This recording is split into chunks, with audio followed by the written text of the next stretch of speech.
Welcome everybody. It's a great pleasure to welcome Professor Paul Meredith, who's the Director of UQ Solar. Has many other titles, but you're the last Dora. I am the last Dora. There is. One of the great things about Paul is obviously a fellow Brit, albeit a tiny little bit Welsh, which is a wonderful thing. But also I think the work that he spans, he seems to cover everything from novel materials such as perovskites and fundamental work there, all the way through to kind of systems work. So, and that's reflected in today's title really. So from molecules to megawatts. Please welcome Paul Meredith. Thank you. Thanks, Darren. It's lovely to be down in Sydney again. I seem to be lecturing in this room quite a lot, what with all our ACAP responsibilities. Thank you, Darren. And it's nice to talk to SPREE. I'm afraid I've got to run straight off after this. I've got to be back in Brisbane by 5, right? So I'm going to speak for about maybe 50 minutes, and then we'll have some speed dating questions, and then I've got a car waiting for me. So if I sprint out, it's not because I'm rude. It's because I've got commitments in Brisbane tonight. Anyway, molecules to megawatts. I've got a couple of hats, as Darren said. I'm the director of the UQ Solar Initiative, which is housed within the Global Change Institute, which is a really sort of fancy name, isn't it, really? But that's pretty much every university in the world has got one of these Global Change Institute things now. It's an exercise in looking across universities and addressing big challenges in the change agenda globally. For example, climate change, energy systems, food security, etc. So that's what the Global Change Institute does, and I'm the focal area leader for renewable energy. But my sort of day job, and the reason I got my ARC DORA, is for doing basic research in organic photonics and electronics and organohalide perovskite photonics and electronics. And I'm not going to talk about much of that today, apart from the solar bit. And that work, the solar bit, is done under ACAP, which is dear to everyone's heart. And we've got a midterm review coming up, haven't we? So next week, so we're all gung ho for that, and I hope it goes well and we can continue to push the boundaries. Okay, so that's kind of my background. So let's just set the scene. This is something that a lot of people don't often realise. Over the last couple of years, my university has built out about 5.6 meg of solar infrastructure at our campuses. We are the largest owner and operator of solar renewable infrastructure, power generating infrastructure of any university in the world. Some of the big American universities own and operate tens of meg. Well, they own, but they don't operate, and many of them just PPA it, so they're not actually learning anything. They're just buying electricity from a third party. But we own and operate, and there's a big strategic intent for doing that, because we have this philosophy of really trying to learn how to do this stuff. So our people, our properties and facilities at UQ are extremely good at running solar plants now. We weren't so good 3 years ago. We were pretty awful, actually, when it boiled down to it, but we're now a sort of energy infrastructure kind of organisation. In fact, we should theoretically be a trader under the NEM rules, under the NEM rules, but we've got an exemption because we split our units up into sub 5 meg batches. So we've got a pretty comprehensive portfolio now of clean energy research and solar research, and it spans the fundamental PV science that I'm going to talk a little bit about. We do a lot of work in batteries now, and I'll talk about our major battery deployment that we've done recently. We do a lot on power systems engineering and integration, and partnering with people in this building, Facilities organisation in power systems. But it's not just PV. We've got a major node of the Australian Solar Thermal Research Initiative. So we do solar thermal power block systems, in particular supercritical CO2, and all the usual stuff in biofuels, which every university has. But the bit that I'm kind of involved in as well is right at the sort of social policy end, energy economics, energy policy, and a lot of thinking around how one integrates technically and economically large amounts of renewable into the Australian grid system, particularly the NEM. And so I'm doing a lot of thinking around that at the moment, and some of you will maybe know about the work I'm doing with the Queensland government at the moment. According to the Courier Mail yesterday, I'm involved in a small group of people that just want a great big fat carbon tax for Queensland, apparently, because we're looking seriously at a 50% renewable energy target. I'm on the Public Inquiry Committee that's looking at a viable pathway for Queensland to do that by 2030. And our issues paper came out yesterday, and I would urge you to Google it, to have a look at it, because I think it's a fantastic piece of work. And for me, it re-establishes corporate memory in Queensland after the Newman years in this agenda, where we seem to have lost the plot completely. Okay, so that's where we're going. But it is, of course, just a great big fat carbon tax. So, to the title of my talk, Molecules to Megawatts. So what I'm going to try and do today for you is I'm probably just going to bridge some of the basic fundamental work, as well as some of that systems level thinking that I know this room is sort of divided maybe 1/3, 2/3, or 2/3, 1/3, or half and half in that thinking space. So I'm going to reflect that in my talk. So UQ Solar, let's start with the big ticket item. It's an attempt to coordinate and communicate strategic intent. That's a sort of mission statement and a half, isn't it? But that's what it is. We set it about 3 or 4 years ago as a coordinating body, but then it became the kind of voice, yeah, where we could communicate our strategic intent as a university to pursue a sustainability agenda, to clean up our act in terms of our energy usage and our sustainability. So that's what it is. And you know that it's not easy in a 50,000 student, 6,000 staff institution to coordinate activities. It's the job of the Deputy Vice-Chancellor of Research often. And so we did this institutionally. It was set up by Paul Greenfield, our Vice-Chancellor, and he said, Paul, you need to go and be the director of that thing. So I said, okay, Paul, I shall do that. And there are a couple of big ticket items I'll talk about. Our deployment projects, the work at St Lucia on the megawatt array, and our work at Gatton that a lot of you know about in collaboration with First Solar and AGL. And we'll talk a bit about that, plus the fairly large industrial portfolio that goes alongside that. And all that stuff is run out of the Global Change Institute. And it's underpinned by a bunch of, I guess, core expertise themes across the university in thermal engineering, systems and storage, energy economics, and then fundamental next-gen stuff. And they sit within the schools. So you can see that we're building up this sort of strategic intent by utilising the skills in the schools and engaging everybody. And you know, that's in PV, that's in CST, and through various ARC and ARENA-funded projects as well, trying to tie all that stuff together so you get some synergies. And the pipeline, well, to be honest with you, I'll be really frank with you. I mean, we cannot possibly deal with all the inquiries that are coming through at the moment. The pipeline is so large that we simply don't have the resources. So mostly it's terribly sorry we can't help out with that project. And it's because Queensland's really taken off again with this government, and there's a very large number of projects now on the table, and every one of them wants to have a university helping out at the core to assist with things. Okay, so that's the UQ Solar agenda. Now, going back to more fundamentals, and I'm going to deal with the fundamentals first. Our Centre for Organic Photonics and Electronics was something that we established in 2007, and it brings together chemistry and physics, theory, experiment, all in one hopefully coordinated little space between myself, Paul Byrne, and a couple of other academics. And so we have a number of foci, solar cells and photodiodes being the things that, of course, are most relevant to this audience. But some of you will know my work in bioelectronics, which is now taking off. We do a lot of work in organic sensors and then light-emitting structures as well.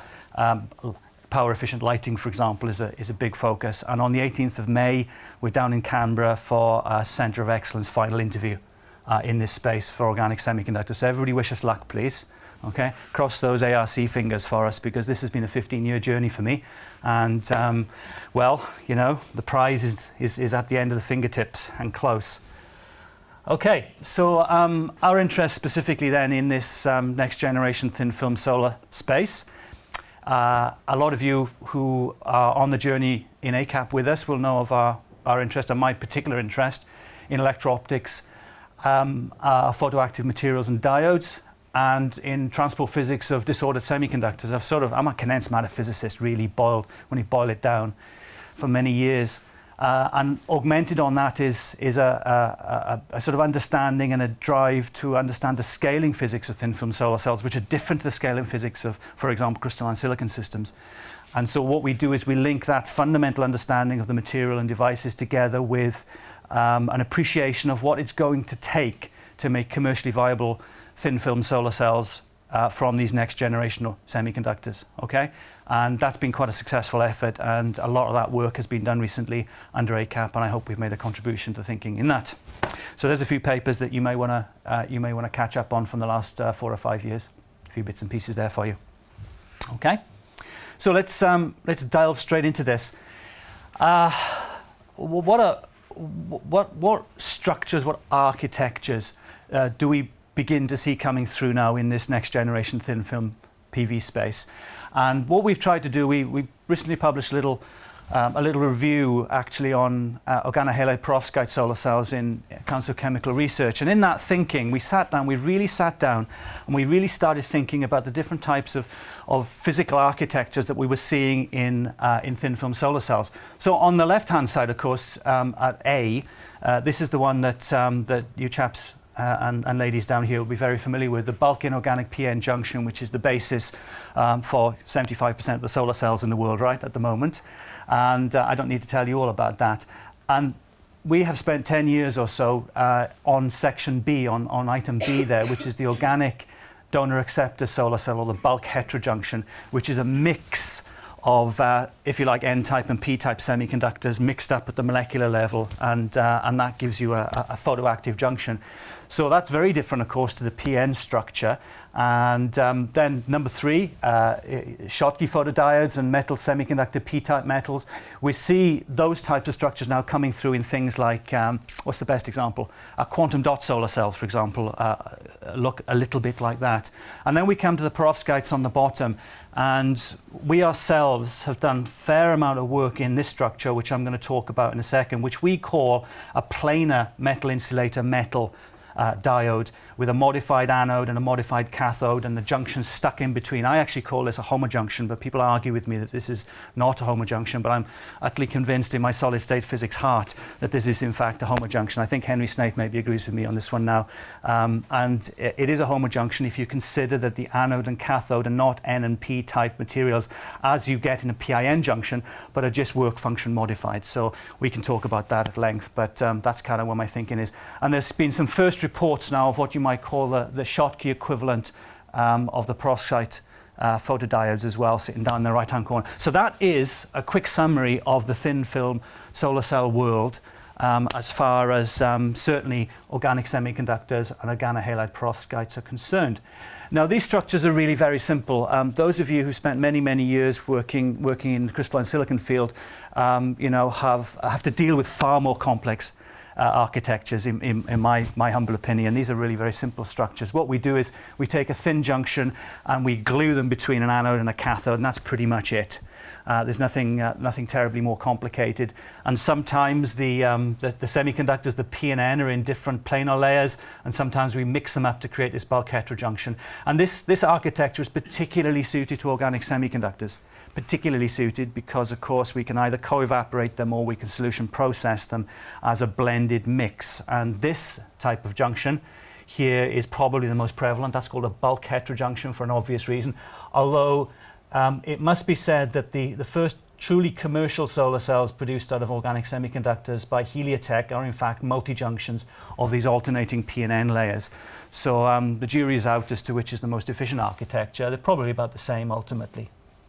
And here's some organic semiconductors. And those of you who are in the field will recognize the fact that the circular ones, which are fullerenes, are N-type, and then the others are all, in fact, P-type equivalents, although some of them have got some ambipolar character. So in our group up at Queensland, we make this stuff, we invent these new molecules, we make sort of hundreds and hundreds of these, and sometimes 1 or 2 of them work. Mostly they don't very efficiently, but that's part of the game anyway, is envisaging these new semiconductors. And what's really important about this type of semiconductor is that they're exotonic. That is to say, at room temperature, when you create a photoexcitation, that photoexcitation remains coulombically bound. The binding energy is of order a couple of millielectron volts, which means you've got to do some work to separate the electron hole pair. And in fact, the architectures that I showed you with the P-type material and the N-type, either mixed or in a linear junction, is the architecture allows us to separate that exciton. Because, of course, there's a difference in chemical potential across that junction that does the job for us, unlike the depletion zone in a PN crystalline silicon junction, for example. So that's very, very important. So I spend most of my time thinking about the physics of how to separate an electron hole pair in a coulombically bound exciton. That's kind of what I go to bed at night thinking about. Until recently, actually, until I started thinking about the perovskites, but that's another story we'll come to in a minute. And this is pretty much how one of these little things works. This is my cartoon of a thin film organic semiconductor solar cell. There we've got our junction glued between a transparent electrode and a metal electrode. In comes our photon. You create this coulombically bound electron hole pair which kind of wanders around the place till it finds an interface. And at this point, once the electron hole pair comes to the interface, it forms what's called a charge transfer state, which is a slightly lower energy version of an exciton, where they begin to tease themselves apart because they're sitting in different phases. And lo and behold, at some point, you hope you get the separation of the electron hole pair. Important factors: the dielectric constant of organic semiconductors is very low, less than 5. And that really is the reason that they're excitonic, because there's no polarization screening of the electron hole pair. Dielectric constant is not high enough. That's why they remain coulombically bound. Gives us an excitonic binding energy of about 200 millielectron volts. It's a molecular junction. And for those of you who are interested in transport physics, there's a high degree of disorder, both energetic and positional disorder in the system. You know, page number 3, Mott Davis, 1969, Physics of Disordered Semiconductors. And the mechanism by which charges transport through the system is via hopping. They hop between localized states, okay? And that's very different physics to crystalline banded semiconductors. So again, I spent a lot of my time thinking about that. And we get mobilities of less than 10 centimeters squared per volt second typically, which is, you know, orders of magnitude less than gallium arsenide and silicon. So we deal with low mobility materials in a hopping transport type of regime. And for that reason, we also suffer terribly from recombination, which is bimolecular in nature. So charges can find each other again and recombine, and that's a major loss mechanism of photocurrent in these things. And again, I spent a lot of my time thinking about how to minimize that. But all that said, we can achieve power conversion efficiencies of greater than 12%, now in fairly large-ish modules anyway. But these organic semiconductors tend to be a little bit sensitive to oxygen and water, and so we have to encapsulate them. As yet, they've not been properly scaled to the module level. And if you talk to some people, they think they will never be scaled to the module level. Others who are more optimistic would say that at some point we are going to crack the encapsulation and the scaling physics to a point where you'll have an efficient module, which is useful for doing something. For me, anyway, I think the physics of this stuff is really interesting.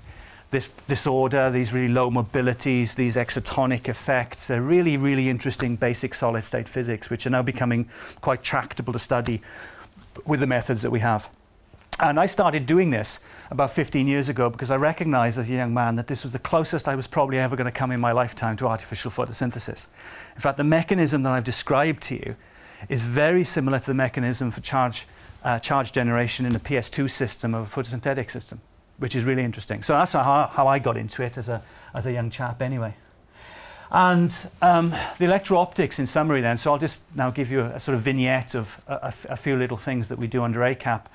The electrooptics is really interesting of these things. They are thin film, low finesse cavities, all right?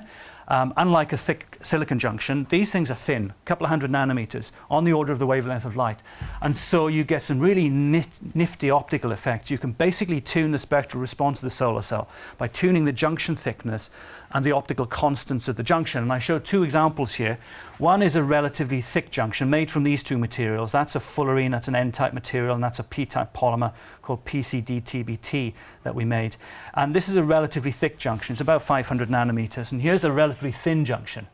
And what you see is very different optical field profiles as a function of wavelength in these two cavities. In fact, you've got, let's have a look at this one, where red photons are subject to what's called cavity interference. You get bouncing back and forth and the formation of interference nodes, whereas blue photons, which are absorbed more heavily, have got like a Beer-Lambert exponential profile.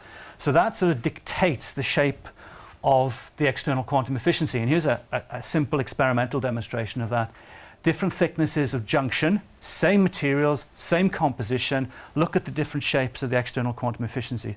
In fact, when the junction gets really thick, well, by really thick we mean 300 nanometers-ish, you get a flat external quantum efficiency because all of the wavelengths in the cavity look like they're Beer-Lambert, and so you get this flat response. So there's one thing that you must appreciate when you're working in this field, is that you're always operating in the thin film Fabry-Perot regime. Another little vignette of understanding that came recently. This work is just accepted in NatCom. It should be in press in a couple of weeks. What I'm plotting here and showing here is the generation yield, so that's the efficiency with which this electron-hole pair separates, as a function of the slower carrier mobility. And Martin hasn't seen this result yet, so it's the first time you see it, but we'll report it in ACAP. And it turns out that what we're finding, and it was quite unintuitive for me, opposite to my intuition in fact, is that we see that the generation yield of these electron-hole pairs is dependent upon how fast the slowest of the carriers can get away to from the interface, which is kind of counterintuitive. We always knew that that had a profound effect on the recombination dynamics, but we now know that it's actually a defining feature on generating charge in these things.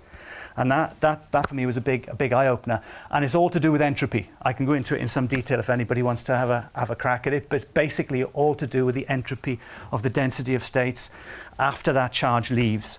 And so that was a kind of big thing for us. The reason I put it up is because in these systems, there is an intrinsic coupling between the electro-optical physics of how the carriers are generated in this optical field distribution and the transport physics of how this charge moves around in the cavity. Those two things are more strongly coupled in these systems than they are in any other solar cell. And if you put those two things together, those are the two big, profound learnings of how these things operate. And I think we're coming to grips with all this stuff now. Let's just talk about big things for a second. That was some basic fundamentals on some things that we're interested in. But over the last 3 or 4 years, I've also been very interested in how one scales these thin film systems and what are the defining physics. Now, many people in this room sorted that out for crystalline silicon. We can make nice big 10 centimeters squared or 4 or 5 inch solar cells out of crystalline silicon. And even the cadmium telluride people can make very large modules now and big junctions, but we've never managed to do this with organic solar cells and thin film solar cells. And there's some really good basic physical reasons for it. It turns out, for example, that because these things are extremely thin junctions, the defect density scales with area exponentially. So if you go from that to that, the defect density goes up by a factor of 4. Okay?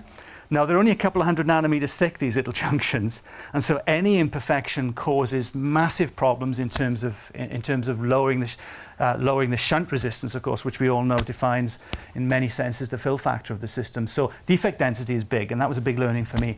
The second thing that comes to bear here is the sheet resistance of the transparent conducting anode, and we use indium tin oxide or fluorine-doped tin oxide. And it turns out that if you take standard indium tin oxide, with a sheet resistance of about 10 ohms per square, the maximum distance that you can collect carriers over before that sheet resistance becomes a dominant factor is about 1.5 centimeters. So all of you who've seen an organic solar cell module would probably have wondered why they consist of thin serially interconnected strips, which are no more than about 1 centimeter wide. It's because of the indium tin oxide sheet resistance. And so we've been thinking about ways to mitigate both those factors, and this thing we published in 2015, which was the first ever 5 by 5 centimeter monolithic structure, not serially interconnected little thin strips, which was greater than 5%. That doesn't seem like a big efficiency, but at the time it was a big achievement to get a 5 by 5 by 5, as it were, which was our target. And we did it using a technique that we actually stole from ULOT, which is using back bus bars, okay, to mitigate the sheet resistance on the back electrode. And we found a way of conformally coating thick junctions, 500, 600, 700 nanometers on top of those bus bars, and that gave us a bit more tolerance to defect density. So we mitigated the defect density and we reduced the sheet resistance to the back without dramatically reducing the geometric fill factor. Okay? That's how you make a big organic solar cell. And I'll show you that equally well applies to organohalide perovskites in a minute, although that work isn't published yet, so I can't say too much about it because I'll get skinned alive. Right, that was organic semiconductors. Let's move on very, very briefly now to the other kid on the block, the new kid on the block, the organohalide perovskites. I know there's people in this room that are deeply, deeply interested in this, and we've all got activities on it. And the type of device structure that we use is this so-called planar structure, which we believe is a metal insulator metal structure. And I've got a little quote there. It does not get any simpler than this. This is probably the simplest photodiode you could ever imagine, simplest photojunction. It's 2 modified contacts with a homojunction glued in between. That's it, end of story. Nothing more sophisticated than that. And these perovskites, as some of you will know, are these ABX3 structures. You've got two cations and a counteranion, and they form this tetragonal structure as their basic unit cell. And they came to prominence about 4 or 5 years ago, I suppose it is, with the work from several groups in Europe. And we now have world record efficiencies of over 20% in these things in a little over a couple of years. Now, when this came on the scene, all of us in organic semiconductors down-tooled because we thought that was the end. How could you possibly have a simple junction made from a disordered semiconductor, which was solution processable, that could give you 18, 19% efficiency, within a couple of months of going into the laboratory? I personally spent 15 years going from 1 to 2 to 3 to 4, to double digits. And there it was, within a couple of months, all of our students in ACAP were producing 16, 17% solar cells. Anyway, it's not as simple as that. And these things turned out to be more interesting from a physical perspective than I could possibly imagine. And we started getting into this in a big way a couple of years ago. And this was, I guess, the first big piece of work we did, which was demonstrating a very simple planar junction with 100% internal quantum efficiency, near 90% external quantum efficiency, and I'm plotting here the external quantum efficiency at 0 volts and -1 volts to show you that they basically are the same. They normalize to 1. In other words, you're extracting all of the charges. So there's 100% extraction efficiency in this solar cell. First time I'd ever seen that, which was quite interesting. Anyway, we got to grips with these things, and some of you will know of this work. We demonstrated through careful measurement of the dielectric constants and some calculations using the Varnier-Mott equation that these things, in fact, were non-excitonic materials. We had gone into this thinking, as many people had, that these were kind of a sort of hybrid version of organic semiconductors. In fact, they're not. And it turns out they're more like inorganic semiconductors than they are organic semiconductors.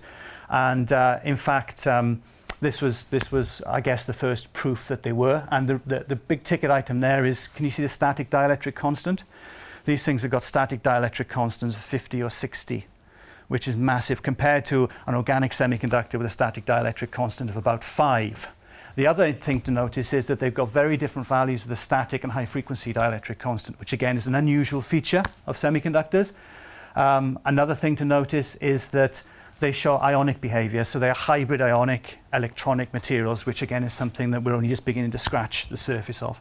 And you can actually download this data if you want from our website and have a little look at it. Couple of months after we published that, we were getting a lot of flack from it from various people, and luckily the group from Oxford, Robin Nicholas's group, published a direct measurement of the exciton binding energy, showing also, like us, that they were non-excitonic at room temperature. So I was very relieved and thankful. I sent Robin a thank you card because the heat came off. Okay, so that's the sort of accepted paradigm now. But the interesting thing about these guys are that they show very similar electro-optics to those thin-film organic semiconductor solar cells I showed you. In fact, the same electro-optical principles apply. If you know the refractive index and extinction coefficient of the junction, you can actually model what the optical field density is going to look like in a junction. And sure enough, they behave in a very similar way. They're thin film, low finesse Fabry-Perot cavities. And in fact, in this case, the absorption below 500 nanometers in these junctions is so high that even in very thin junctions, they're Beer-Lambert, they absorb everything. Whereas pretty much above about 550 nanometers, you can make them behave as cavity interference, or you can make them behave as fully absorbing sort of Beer-Lambert. And from that, you can optimize the junction cavity. And it turns out that these simple planar structures, if you have a 370 nanometer junction, you get a nice, relatively flat external quantum efficiency, and you get high efficiencies. And that was a theoretical demonstration of the empirical observation that many people were having at the time, that you needed a junction of about 350 nanometers, which is kind of interesting. And sure enough, we were able to model the theory against the experiment quite nicely on that. So this is measurements of the short circuit current density from that simple experimental model and our observations. Anyway, I won't say any more about that. And you can make pretty reasonable solar cells. Now, fill factors of 72% and voltages of 1.05 volts and short circuit currents near 22 milliamps. That's the stuff of dreams for an organic semiconductor guy, that's an absolute dream, that is. So when you get things like this, you obviously get excited. Okay, and where we're at now is there's a whole new field emerging out of it in making single crystals of this stuff. That's a single crystal lead bromide-based perovskite that Vincent, our famous student, made. And you can make single crystals of this stuff with mixed halides and all sorts of different counter ions. We call them Vincent sugar cubes. And we're doing all sorts of things. These are big enough now, you can handle them, get contacts on them, do lithography on them, do surface measurements, do spatially specific PL, do temperature dependent measurements on them.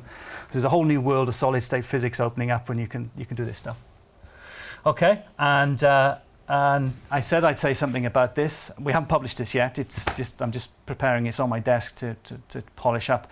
But the same principles that I talked about with organic semiconductors come to play with these things. And there's our first 5x5 monolithic structure using very similar principles. It's a real hard challenge to get a perovskite junction to be conformal over a grid, by the way, but it's doable, and that's the secret bit, which we'll put out in the literature quite soon. All right. So that was a really quick 27-minute wander through the basic work that we do. Now let's come to the other side of the coin for 15 minutes, shall we? And you know, this is something that it started off as a bit of a hobby for me, and it's become a very large part of my daily job. And you know, it started for us about 5 years ago. It was a very simple story. About 5 or 6 years ago, a bunch of us were down the staff club on a Friday night having a schooner of beer, as one does. And we started talking about what our university should be doing to clean up its act. And specifically, there we were, solar cell researchers, recipients of ARC grants and ARENA monies and ASI monies, and there wasn't one solar panel on the campus. So we thought, come on, let's get our act together here. So a bunch of us went to the Vice Chancellor, Paul Greenfield, and said, look, Paul, what about if we build a solar plant on the campus? It'll show intent, it'll flick into our sustainability agenda, it'll help us, you know, with our energy reliance, blah, blah, blah. And so he said, that's a good idea. He said, I tell you what, you go out and raise some money to do it.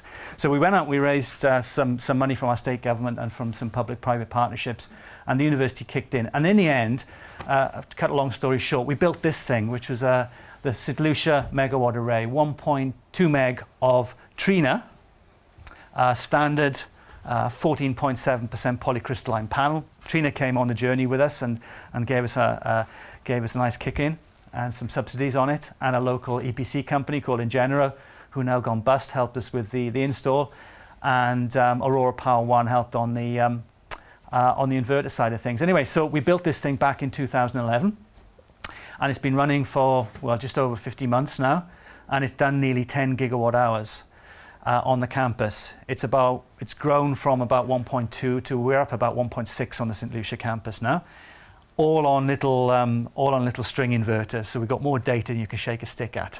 In fact, we've got too much data when it boils down to it. The server is just overloaded. Average capacity factors we've found at about 18%, which is reasonable for Brisbane. And I guess the thing that's been a big eye-opener for me is the interest that it's stimulated. We've got about 1,500, 1,600 visitors through the thing. Everything from primary school children to premiers and prime ministers have been through this thing. And it's really helped, I hope it's really helped the industry locally anyway, in being able to get a foothold and establish business models, et cetera, et cetera. What it's also done, I think, is it's changed the way that we think as a university about our energy infrastructure. We've come to realize that you can build energy infrastructure that has value with a decent return of investment, okay? But you can use that for teaching, you can use it as an engagement tool, or you can use it in your basic research. So it's a sort of quadruple bottom line. And now our Vice Chancellor will go around the place telling everybody about our quadruple bottom line sustainable agenda, all right? And it's grown to be bigger than Ben-Hur. But what it did for me, it was my first foray into systems level thinking. Because there I was trying to build a solar plant. I knew how the junction worked, but I didn't know anything else about the module. I didn't know anything else about the inverters. I didn't know how the power system coupled. I didn't know how to put it out one side of the meter or the other side of the meter, the impact and the stability of our network, all of these things. And I certainly didn't know how to calculate the business model and the ROI. So all of that comes into your big systems thinking when you start doing this stuff. And suffice to say, when we built that thing, it got us deeply involved then at about the time that the solar flagships were coming through. And I know UNSW was heavily involved in several of the projects, including the Moree project. And we were fortunate enough to be the research provider on the AGL first solar plant project, which was built in Ningan and Broken Hill. And it was commissioned about 8 months ago it came online. But it's taken 3 or 4 years for the project to come through. But we won the sort of the research partnership along with Vasilius' group here at UNSW. And that was a $40.7 million project. And our end of it was to build a plant of First Solar up at Gatton, which is our agricultural campus. We deployed a big data hub and a power systems testing laboratory. And Vasilius, as you all know, was the recipient of quite considerable funds to build a new power systems interface lab here. And it's up and running now, including his massive RTDS real-time digital simulator. So that was the project that we got funding under. And I think, if I'm honest, the reason that we won that was people could look at what we built on St. Lucia and said, you guys can handle big infrastructure, you're systems level thinkers, you work with industry well, your EPC contracts are good. Yeah, I think you can partner. And that's kind of what happened, really. And this is the Gatton system as it now stands. This is commissioned about 14 months ago. It's been a bit of a headache in some bits, but now ultimately it's 100% operational. It's a 3.275 system, 630 kilowatts of single axis tracker, 630 of dual axis tracker, and the lion's share fixed. It's cadmium telluride. Don't start booing from First Solar. So we're now in an enviable position of having crystalline silicon trina at St. Lucia of 1.6 meg and 3.275 of cadmium telluride in a not too dissimilar place, and compare and contrast. So privately you can ask me what I think of both types of technology. Publicly I couldn't possibly comment. What we do have on that site is single axis and dual axis tracker. But what I will say publicly is, if anybody ever asks you to deploy dual axis tracking, say no and run away. Because those things have kept me awake more nights than I care to mention. The single axis tracker though, fantastic. Great yields, great capacity factor. In fact, we've got our first capacity factor figures now, and I can hand on my heart now saying that the capacity factors from the single axis are only a couple of clicks lower than the dual axis, about 26% single, 28% DAT, all right?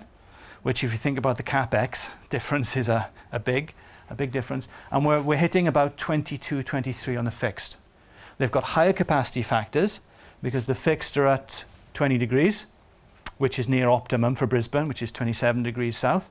And our St. Lucia crystalline silicon panels, before you panic, are all at about 5 degrees because of packing density considerations. So there's about another 2 or 3%. Gatton's also got slightly better insulation because it's up on the range going inland from Brisbane. Okay? So that's our system. And it's been running, as I say, for about 14 months at 100%. We've only had the DATs running for about 6 months. We had them parked for some safety reasons for quite a bit. And a lot of you know our site, but if you get onto solarenergy.uq.edu.au, you can, at this moment, see what's happening across all of our 5.6 meg and all of the individual arrays. And it's a beautiful, in fact, log on, because it's a beautiful day at Gatton. It is the absolutely perfect PV day at Gatton today. You know, it's textbook stuff. Nice Gaussian distribution of the flat panel and nice flat top single axis tracker and dual axis trackers. So it's a lovely day to do that. What else did we do? I want to turn to this in a second now. There's also connected to that system a very large lithium-ion battery. It was installed just before Christmas. It's 600 kilowatt, 760 kilowatt hour. That's a fairly large battery. Sits in a shipping container. I'll show you in a second. And that, again, is an exercise in us understanding how we possibly can couple storage into this system and get some economic value for it. And we'll talk about that in a second now, because it's a really interesting techno-economic problem. Really interesting. Independent of anything else. Oh, and that's important as well. We asked First Solar if they could build us a central supervisory system to connect the plant to the campus, to make sure that our network connection arrangements were were fulfilled in terms of voltage and frequency. And also that they could open us up to be able to put the battery on. And they looked at us and said, no, we can't do that. We don't know anybody that can do that. That type of central supervisory system is far, far too intelligent for us. Our SCADA system is dumb.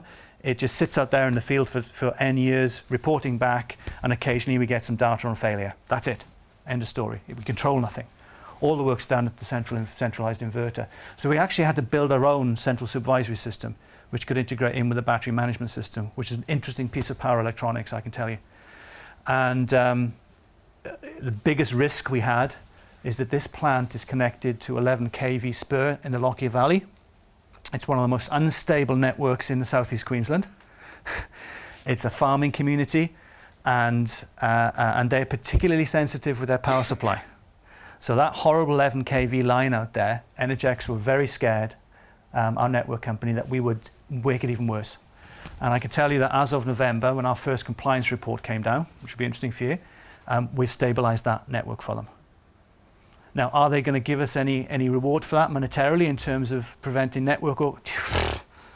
No, Terry Effney's off telling everybody it was their idea now, but that's okay.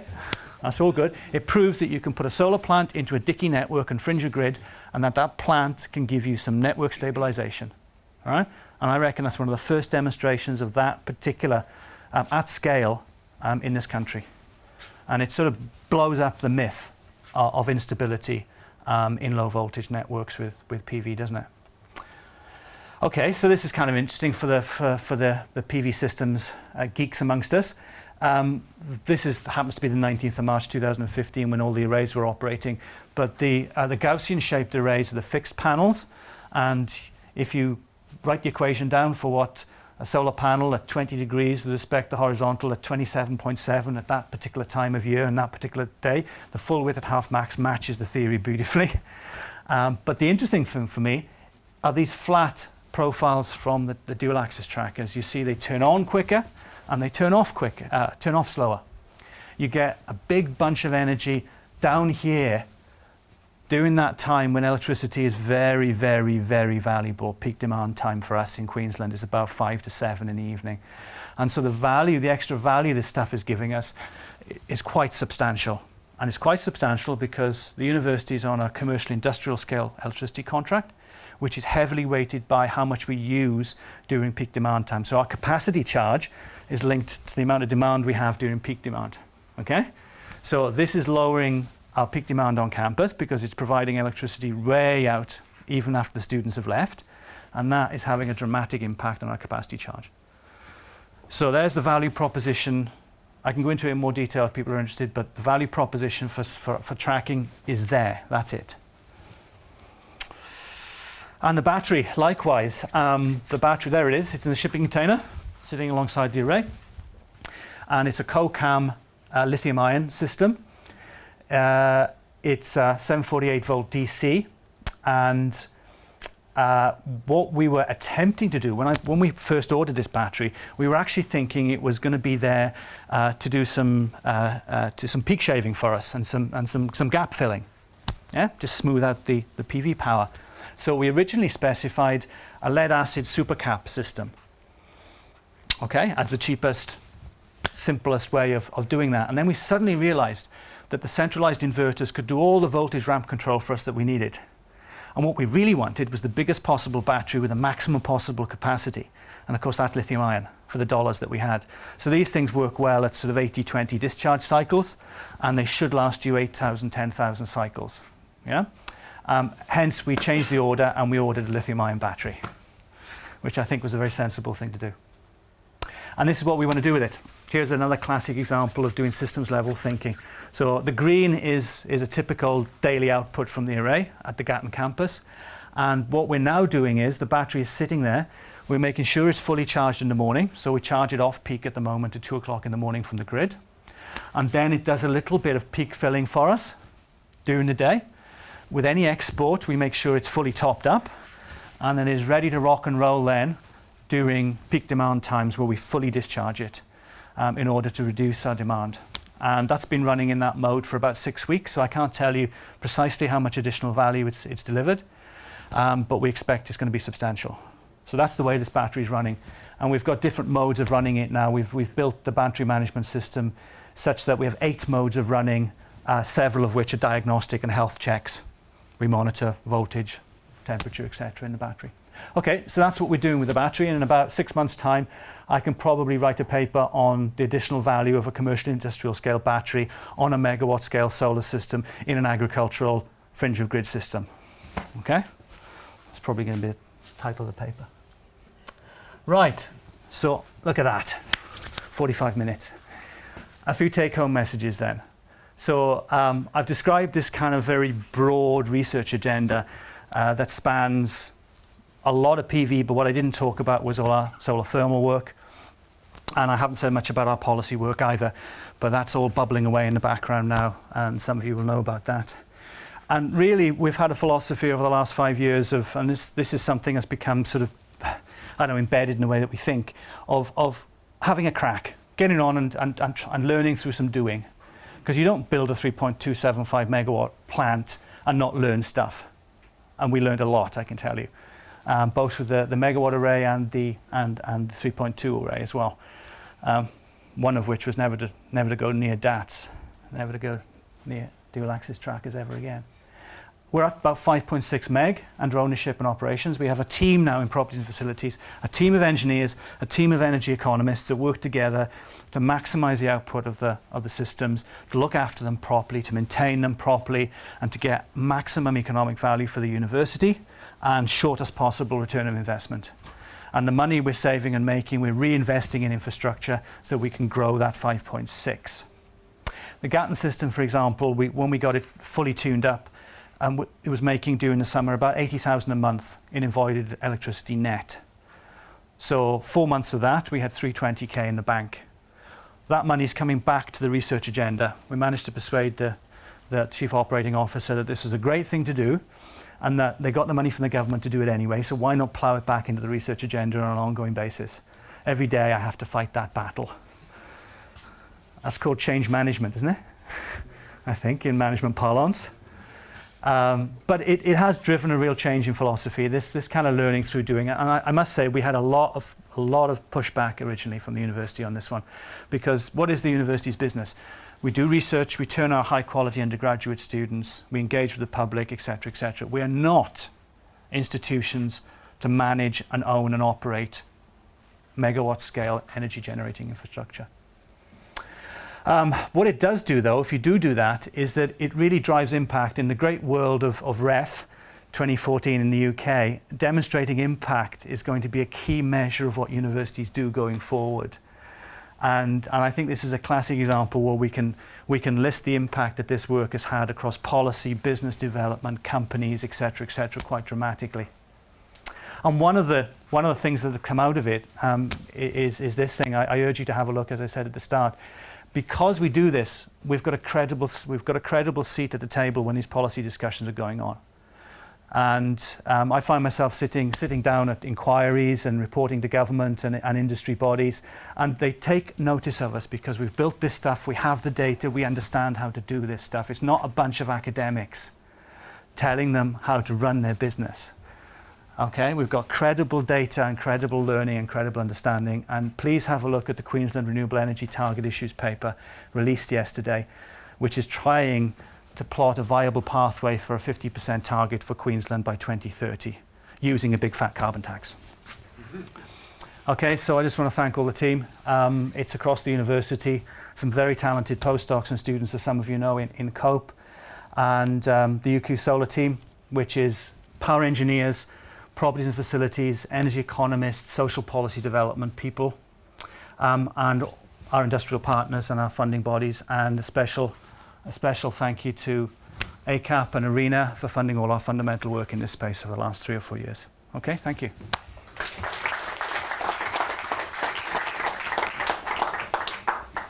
Well, you've covered almost everything there. You've left yourself open to a whole manner of questions from the extreme sides of our community. The good news is we've delayed your plane.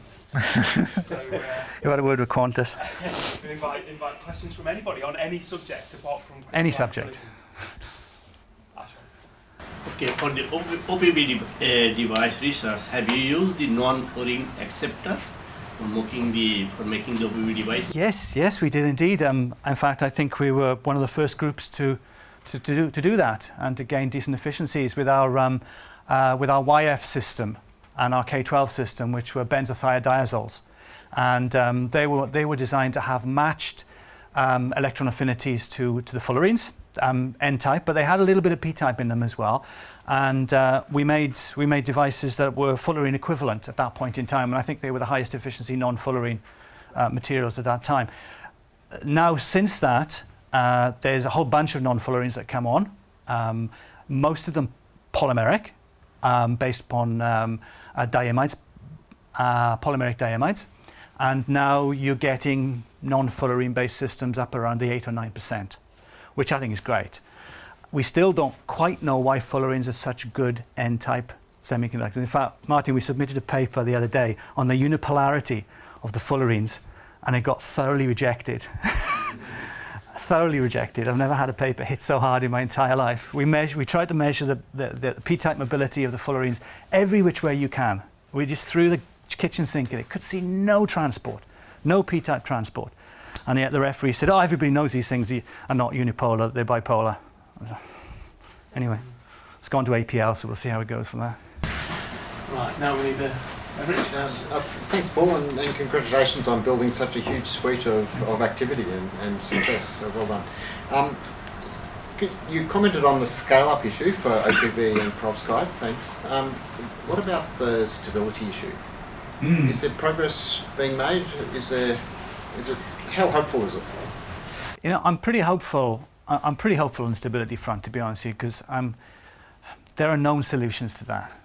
They may not be cheap known solutions, by the way. I'm not technically worried. I'm techno-economically worried.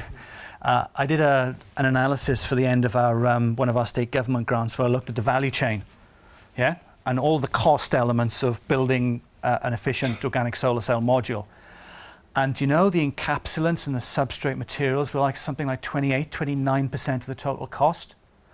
And if you talk about making a solar cell at sub 20 cents per watt, which is, you know, what's in there in the sunshot target, you've not got a lot to deal with.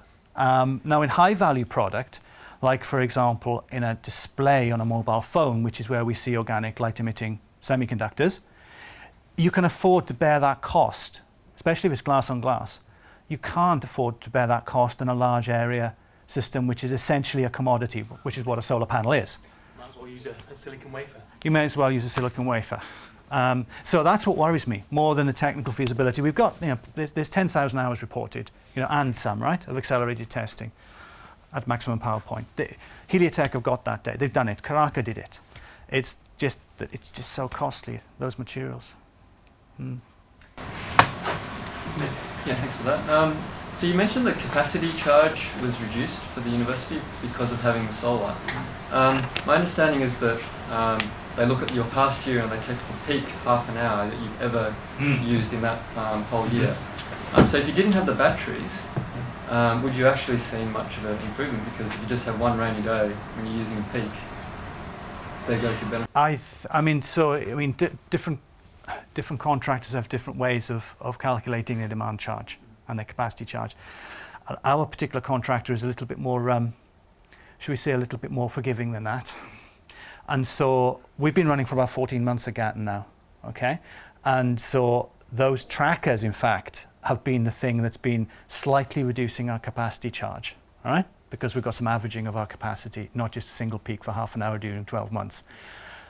And so my question was, will what we're doing with the battery and that peak demand continue to push that dynamic down? And that's why I say I'll come back to you in 12 months and talk about that, because we're on these rolling contracts, right? But what has happened is that the spot price during this summer, I think probably because number one, because of the problems in South Australia, number two, because the Tasmanian interconnect issue, spot prices this summer have been through the roof. And so that's why we've had such a good first quarter this year, and why we had such a good December. You wouldn't ordinarily get 80K's worth of value from a system like that. And we expect normally 40 to 50 on average across the year. So my prediction was that we'd be avoiding about 600,000 annually with that reduction in capacity as well. We probably at 100% will do more like about 650 with our current pricing contract, which is good. Just time for one question. One more? Hard perovskite questions. Go on, ultra hard. Questions in speed. Come on, exton binding. Come on, Lindy. But in terms of all your PV systems, are you doing any forecasting associated with them? I wish we could. We were going to do some forecasting at several different levels. The plan was that we would, for example, put a LiDAR system into Gatton. So we can do some predictive 15-minute ahead for the market modelling. But unfortunately, unless somebody wants to write us a check for a couple of $100,000, we're struggling to raise the capital to get a 3D LiDAR system, which is what's needed. So we're having to go back now to single point source LiDAR, which CSIRO can give us, and then simulations on the BOM data off the back of that. So I've got a student working on that now. So that was the sort of one level of forecasting. And our economists are now doing historical BOM year calculations, matching that up with the historical, and now making the forward predictions as to what the yield is going to be 2017, 2018, 2019. So I can take that to the Vice Chancellor and say, this is how much money you're going to have to put aside for us. So they're using statistics? Yes. Yeah. Using the BOM, average meteorological years. We didn't really cancel your plane, so we'll give. One more. One more. So with when you designed your battery system for the array at Gatton, you said you changed to the lithium polymer battery. Did you select that based on the power density? Because that's quite a high power density. The decision was multifaceted, I'll be honest with you. It was a realization that we were buying the wrong battery for the wrong job. As you know, a lead acid will, if you go past 30-70 discharge cycle on it, you're in trouble in terms of lifetime. So in the end, we did go for the maximum capacity we could get per dollar we had in the bank, based upon the fact that we wanted to use it in more of an economic mode, if you like, rather than a technical mode. The other thing that really had a massive impact on us was the maturity of the battery companies themselves. I mean, it was pointless us putting a battery in that we didn't have any faith could be warranted, maintained, or operated for its full lifetime. And we had, when the tenders came in, it really was, it was shocking as to the level of complexity and sophistication of the battery suppliers. And in fact, we chose mPower and we chose this Lith battery because number one, COCAM is well respected and well tested throughout the world, and mPower seemed to have the physical in Australia presence to be able to do a decent job for us, or even deliver it on time. So it's more practical. It was more practical than a density question. So is the power smoothing happening on a stringlet, like on that grid, that's massive number of modules there? At what level is it? At the centralised inverter. At the 730 kV centralised inverter. Okay, we will have to stop there, so thank you. Let's leave it.